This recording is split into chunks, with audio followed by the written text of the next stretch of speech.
Olá! 4 em cada 10 mulheres no Brasil já sofreram violência doméstica. O Interrogando Pensamento vai conversar com a professora Cláudia Petri, que é presidente do Conselho Municipal dos Direitos da Mulher em Novo Hamburgo. Obrigado por ter vindo, professora.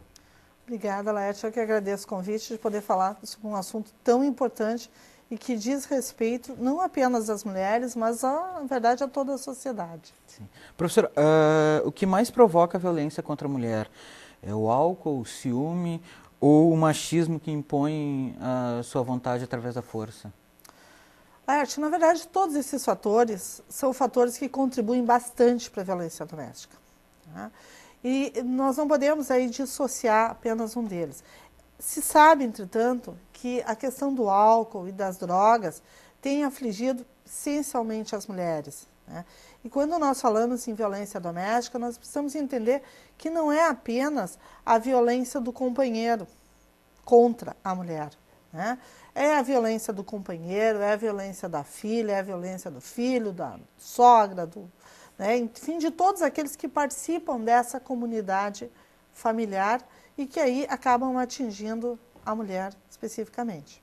Professor, a mulher, enquanto mãe, não erra ao permitir que se incentive uma educação do menino, por exemplo, que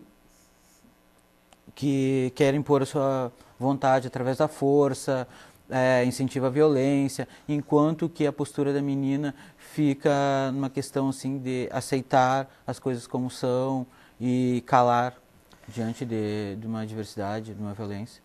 Laerte, entendo que toda mãe, ela procura criar os seus filhos da melhor forma possível. E erros acontecem efetivamente, mas nós vivemos num processo cultural. Estamos evoluindo, estamos saindo de um processo, né, patriarcal, em que a vontade do homem era a vontade dominante, né, e partindo para uma discussão de igualdade, né, igualdade de gênero, igualdade entre os genitores, né. Mas a nossa sociedade ainda tem muito a caminhar nisso. E ainda se vê realmente aquela situação em que o menino é educado para mandar, o menino é educado para exercer atividades apenas de ordem masculina, enquanto a menina fica restrita a um ambiente mais, ou a tarefas ditas mais femininas, né? Já se evoluiu bastante nisso, né?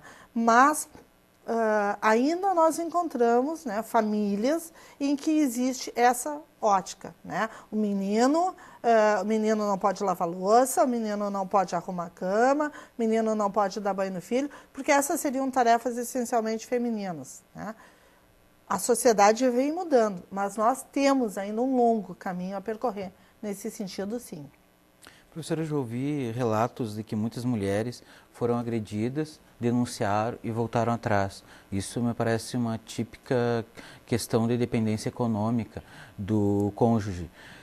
O Estado não deveria agir nessa questão, por exemplo, com a proposta da deputada federal Rebeca Garcia, do Estado do Amazonas, de proporcionar casas-abrigos para essas mulheres?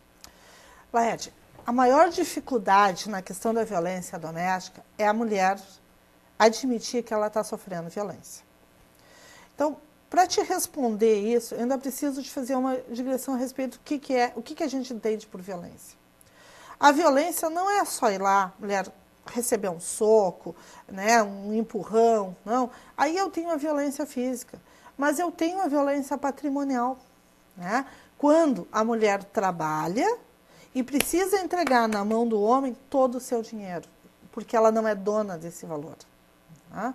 Eu tenho a violência moral, né? Quando a mulher sofre agressões verbais do seu marido, né? Quando ela constantemente é chamada de tu é gorda, tu é magra, tu é loira, tu é morena, né? Então, tem uma série de situações aí que vão fazendo a violência se perpetuar nas relações. E aí o que é que acontece? Ela reconhecer que ela está sofrendo violência é muito difícil. Então, quando ela consegue colocar o pé, né, para fora de casa e ir comentar com uma terceira pessoa que ela está sofrendo uma violência, ela já dá um grande passo para isso, né? Mas até ela chegar no momento em que ela vai lá, conversa, denuncia o agressor e mantém essa denúncia, é muito difícil. Nós verificamos que sim, que efetivamente acontece isso, né? A mulher vai, faz a denúncia, daquela denúncia feita lá na delegacia, inicia-se um processo e ela chega, muitas vezes, na frente do juiz, na frente do agressor e diz que não quer dar continuidade a esse agressor, a essa denúncia. Por quê? Porque o agressor prometeu mudar, porque muitas vezes ela sofre lá mesmo, né, uma denúncia velada dele, olha, se tu der continuidade a esse processo, eu vou continuar, eu vou fazer isso, vou fazer aquilo. Né? Então, é difícil para a mulher resistir a essa situação. É um processo de uma ruptura bem profunda, né, professora? Porque também envolve toda a família, né? Sem dúvida, né? Essa questão das casas-abrigo, sim, isso está dentro já, né, do plano de enfrentamento à violência contra a mulher, né? E muitos municípios já estão criando as suas casas-abrigos, né? Mas a partir dessa casa-abrigo, e nós aqui no Vale dos Sinos já estamos com uma casa quase pronta, que vai atender mulheres dos municípios desde Canoas até Araricá, se eu não estou enganada, no complexo. Mas não é só retirar a mulher e colocar numa casa-abrigo. O que fazer com a família? O que fazer com os filhos? Porque às vezes a violência é contra a mulher, mas contra os filhos não. E os filhos continuam com direito a conviver com aquele genitor, normalmente aquele marido ou padrasto, enfim, o agressor. Né? Tem um outro aspecto que surge também, que é a seguinte situação. As mulheres, mesmo aquelas que trabalham fora, são agredidas e muitas vezes precisam ser retiradas, então, do seu ambiente de violência. Muito bem, o que vamos fazer com o contrato de trabalho dessas mulheres? Então, essas casas-abrigos estão sendo, sim, feitas pelos municípios. Né? Mas a solução não é tão simples assim. Mas a solução não é tão simples. Não basta simplesmente retirar a mulher e colocar numa casa-abrigo. Sim, e como vai ficar a sustentabilidade dela? E por quanto tempo ela vai ficar? Professora, a senhora falou nos filhos, né? Como a violência doméstica afeta as crianças? Os estudos têm mostrado que as crianças são extremamente afetadas. Tá? O rendimento escolar é baixo. Né? Muitas vezes elas também são alvo dessa violência, se não diretamente, mas às vezes até num efeito dominó, porque a mulher é agredida e passa a agredir os filhos porque não pode agredir o agressor. Tá? E, além disso tudo, tem a dificuldade de convivência, né, com aquela situação. Porque a tendência é que esse comportamento se repita. Né? Então, eu, filha, sou agredida, vejo a minha mãe ser agredida e vejo a minha mãe não fazer nada.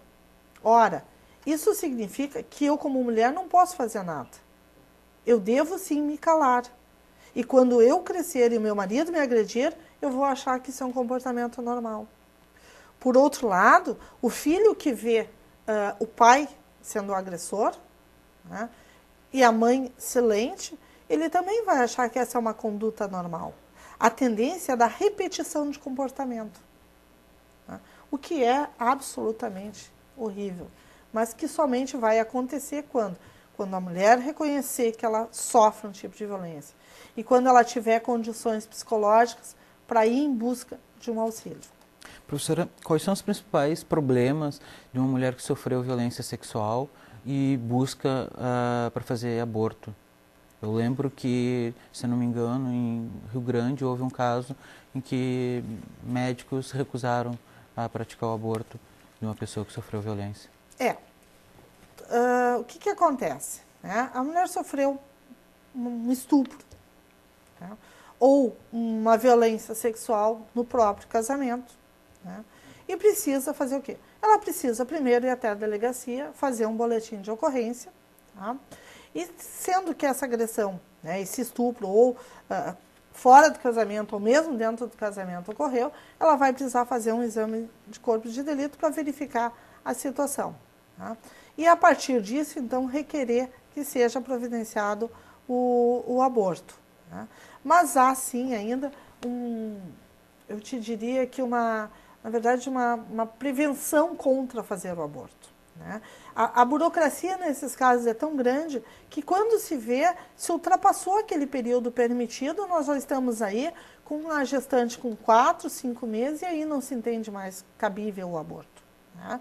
Então, falta celeridade processual para que se permita fazer o aborto imediatamente, né, nesses casos de violência. E nós temos que entender que a violência não vai acontecer só fora do casamento e feita por um estranho. O estupro também pode acontecer no casamento. Professora, qual o custo social e econômico da violência contra a mulher, violência doméstica? O Banco Interamericano o Banco Mundial e o Banco Interamericano fizeram um estudo, né, que demonstraram que 1,6% a 2% do PIB de cada país é perdido, eu diria assim, tá, em função da violência contra a mulher.